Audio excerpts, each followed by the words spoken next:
sportivement, on va l'évoquer quand tu le voudras. Vas-y. Tu vas parler de Tchouaméni. Oui, parce qu'à un moment, il y a eu le premier match de l'après Casemiro.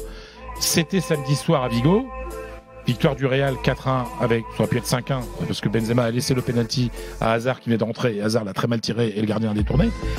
Mais on a vu un excellent Real Madrid avec un excellent Tchouaméni, un excellent, parce qu'il va avoir un rôle très important là aussi parce que Kroos n'était pas là, il était malade, Eduardo Camavinga. Donc finalement, les adieux de ce soir, d'aujourd'hui, on tourne la page.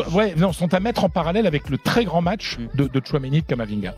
Et donc les gens se disent, voilà, on est dans l'après et c'est pas grave. Et il faut pas oublier une chose, c'est que le Real Madrid se préparait au départ de Casemiro, de Kroos et Modric depuis un moment déjà. D'ailleurs, si vous regardez dans le 11 titulaire dans pas longtemps ou dans un an, dans 2 ans, etc., c'est Valverde qui a été relancé extrêmement bien la saison dernière par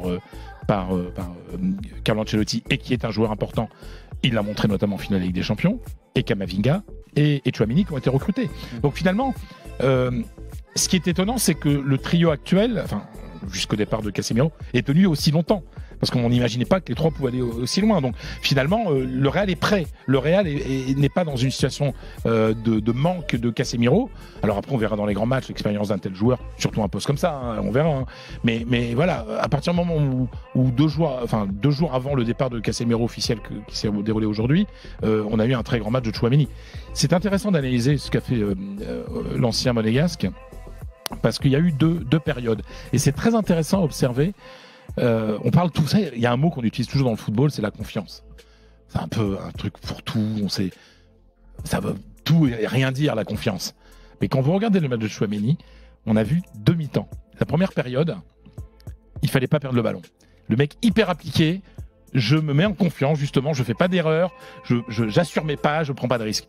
Et puis au fur et à mesure, il s'est senti de mieux en mieux sur le terrain, il voyait qu'avec les partenaires ça se passait bien, etc. Et on l'a vu faire des choses, se projeter plus vers l'avant. Et d'ailleurs, il est à l'origine d'un but, celui marqué par Federico Valverde, en lançant un contre et en se projetant vers l'avant.